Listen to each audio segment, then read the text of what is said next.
mà đâu là khai cái bàn từ tua nhặt đấy mày tua lại chẳng này tua lại con tay lần ngày nào cái chơi nhau dương trăng tầm nắng quê sắp bàn tính đây lưỡi con miền ấy cứ chú chi nam ơi tăng vì cái của muốn và sang một con cái muốn mà tăng vì câu nhưng tầm cái là lấy câu nhom miền trai ơi và đây tình chú ơi và miền tầng bị khum nhây từ tua score là tua score và lấy nông nghiệp mọc lấy nước nhà thôi tranh bàn cam sệt ơi ba bố pi năm pi con mọc thấy cứ con ban chọc từ quạt về như lưỡi đây cả còn dân nít cứ dù năm là háo đấy cứ con bắt bàn tranh long ở dân tê bàn ta lấy trong không dân chia của đợt nào đâu khai cả đài những nít cứ xong ở tha xong ở chui xong đánh bo đánh bốc chui đo chia của đợt thì cả đây còn những nít thì xong đập long này bà bắt đội bóng ôn dương ban đạp khla ca lực lang rồi bọc crom và chia của đợt đại bộ quạt lực niêm một đại nhát nơi sala khai cần đá ca pi prức tìm 14 khai vị cá năm pi pon mà phải pram pẹ ponแต่ nâng đây có mía bà dương tam ca bà chẹ pi ở nhà thô khum sọc nâng cứ ban ăn tha cứ plong răng cứ bất chỉ ban chênh oi nè ọc nhà con xiaประกอบ men đòi dương tam soi cho nó đại thưa ở nụ bị dương oi tới cầm hôn nè ọc nhà con xia đối này hỏi mình tây chấm niên nâng ở nhà thô cứ ăn vót từ 8 soi cho nó đại thưa nụ bị dương từ oi cầm hôn nè ọc nhà con xia hỏi bà này dây chỉ rùm tới miền đây tha có mía mùi ní tùm hôm chiêng 300 hecta níสอบไงนี่ใครตื่นจีกรรมสัตว์สอบฉบับระบบกรมหุ่นเนี่ยญาคนเสียบัตรตื่นหายโดยโยงตามซอยจนอเฟื่อนุปโยกบัตรได้ก็มีนี่ชมบาทส้มปะเจ้าพองได้ทำเมียนตีตั้งในจมน้อยกันด้าตันเลเมกงตายมาดองบองโอนได้เฟื่อดำนา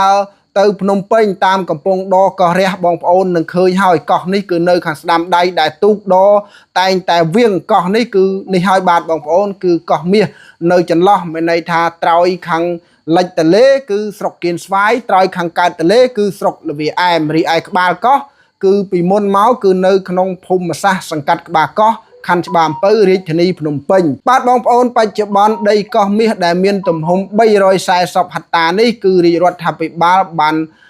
đô phum mà sa bạt bên này tháp đô phum mà sa cột cong pi cắt chân pi sọc là vì em cắt chân pi khăn bàm pơ procol một ai rót tập ba sọc kiên xoay chỉ nhẹ cột cong hay thật nơi khung phum cọp ra khung phum thấm sọc kiên xoay khai cần đa miền này thà cọt tầng mù nứngไปจะบอนกรองกากรุบกรองระบอบรัตบาลคุมภูมิทมสกกินสวายบาดบองโอนนี้ชมสมไปเจ้ายลอะไรนี้บองโอนสมดับการเลือกล้างระบอบลูกเมคุมภูมิทมบันติต้องตาญาทอยืงเมียนมูลหายได้บานมันจังพลองไอ้กอดจังกอกระดาทะเลเนี่ยบองได้กอกระดาทะเลน้องบองได้ตามเมียนปริจิกรัตเมียนไอจังนะบองบานบ้านยังไงบริจิกัดโดยเฉพาะวิทยุไอ้ทางกรมพลคนเสียบ้องโอ้จังเลยบ้าอ๋อดอนจังงานตอนนี้จังลองไอ้กว่าการด้วยนะบ้าให้ได้น้องโดยเฉพาะเมียนพลังรังเฮาเยอะบ้องโอ้เมียนพลังรังเฮาเยอะจังเลยบ้าอันนั้นกูกาบริรัฐาภิบาลจังนะบ้องจังเมียนในแต่พลังนั้นจังเอาจากกรมพลในแต่โดยโยงตามอนุกรณ์อนุปยุกจังบ้องบ้าบ้องบ้าหลังไอ้เคสดอกเสียไอ้กูนโยบายมากระไร$8บ้างอ๋อมากระไร$8นะบาทจังเป็นในทัพกูรถกดออตตัวโยทำไรนั่งไอ้บ้านกดเลิกเนี่ยตื่นสลายแขนปรักมันบ้างบ้าคลากูกดโยคลากูกดตอนโยจังนะบ้างโอ้ยเลยจังเป็นในท่า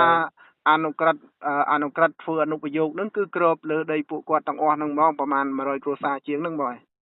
บ้ากรอบตั้งอ้อนั่งบ้องมาหรือกอกมีนั่งมาตัวกอกนั่งมองจังพอพิมพ์กอกนั่งมากันนัดไปทางริชนีพิมพ์เป็นบ้ามากันนัดเมาคายกระดาโอ้ลาดอยจังอะไรทางริโรธาพิบาลนั่งตะโกนมอยคายกระดาถึงออกมองบ้องเจ้าเมาสลาคายมันมีคู่น้องของบ้านกำจัดมาดูอยากพากันเรามาคู่ตัวไปรวมนื้อหรือกอกเมียนตั้งพิจัดหมดมาเขาคือเราไปรู้เลยเราชอบความกรอบพูดตัวดอกปีนี่เขาที่หาเชี่ยวบัวเวงในนักฟุตบอลมาเฟ้ยจะเอาใจบ้านเอาอยู่นี่เอ๊ะ ហើយយើងសុំធ្វើបានបន្តយើងពីធ្វើបានចុះខ្ញុំនៅដែលស្របច្បាប់នេះមិនគូសុំបានមិនបានព្រោះថាខាងខេត្តដោះស្រាយមិនចេញទេខ្ញុំឡើងទៅដល់លើដល់តាមលំដាប់ឆ្នាក់ទៅអត់ធ្វើជាអំពើហិង្សាឯងគឺតែទៅធ្វើតាមផ្លូវច្បាប់គោលបំណងរបស់ខ្ញុំមកសាលាខេត្តកណ្ដាលនេះដើម្បីទាមទារបានកម្មសិទ្ធិពេលដែលសំខាន់ច្បាប់អំពៅចុះទៅវាស់វែងឲ្យប្រជាពលរដ្ឋគួរនៅលើកោះហ្នឹងសហការជាមួយនឹងពួកគាត់ឲ្យវាស់វែងឲ្យដឹងចំនួនក្បាលដីហើយគាត់ចាញ់ធ្វើខ្លះពេលដែលប្រជាពលរដ្ឋវាស់វែងសហការជាមួយគាត់វាស់ដឹងអស់ហើយពេលដែលគាត់ធ្វើឲ្យអស់ហើយឥឡូវពេលអត់ឃើញចាញ់ប្លង់ឲ្យអត់ឃើញចាញ់ប្លង់ឲ្យបើមួយរយៈពេលធំមកឮថាសម្បទានឲ្យក្រុមហ៊ុនខុនជាតែអញ្ចឹងឥឡូវពួកខ្ញុំមកនេះដើម្បីទាមទារ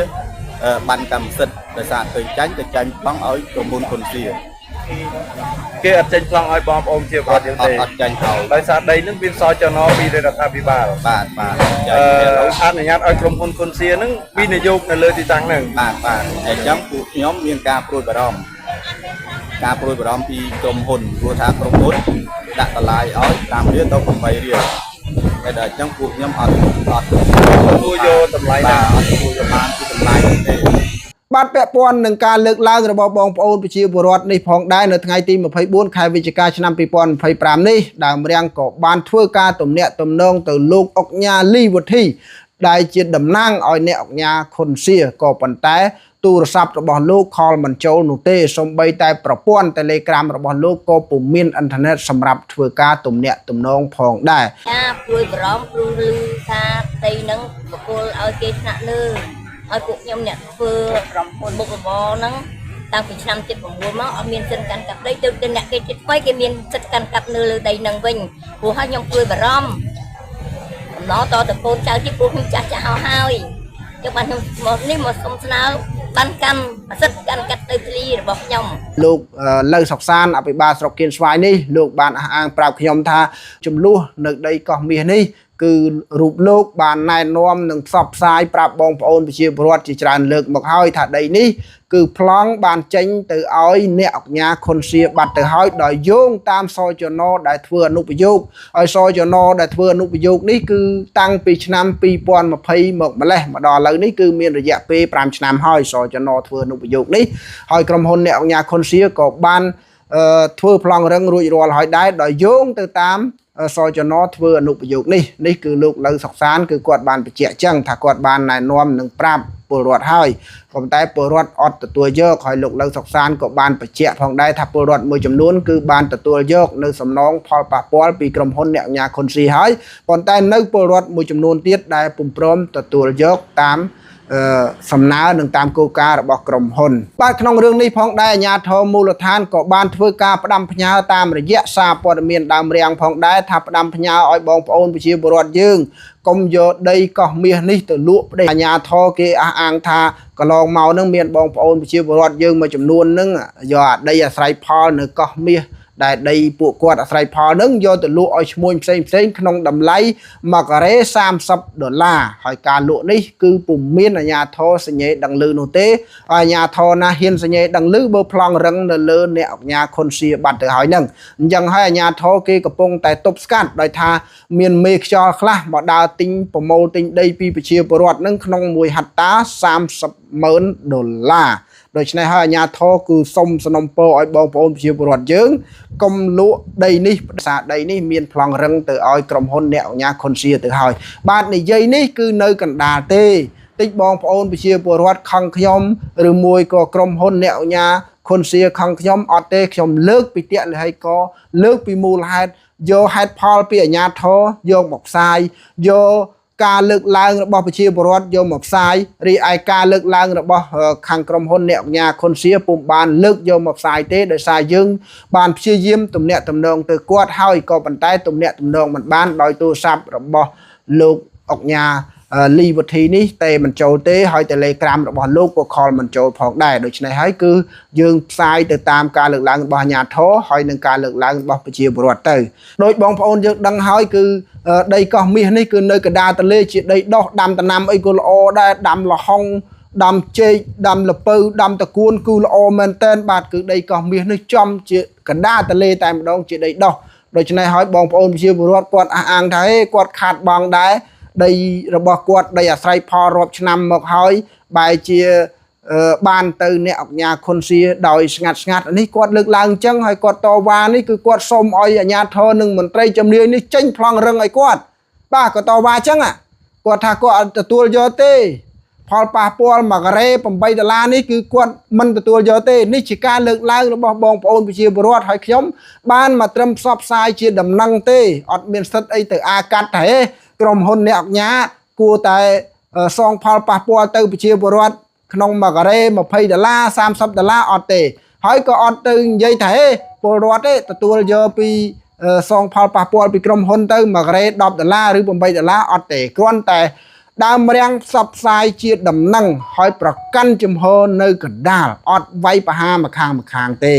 បាទពុំមែនថាពលរដ្ឋពឹងហើយទៅវាយប្រហារក្រុមហ៊ុននេះអត់ទេក្រុមហ៊ុនគេមានអនុប្រយោគពីរាជរដ្ឋាភិបាលស្របច្បាប់យើងមិនអាចទៅផ្សាយវាយប្រហារក្រុមហ៊ុនគេបានទេ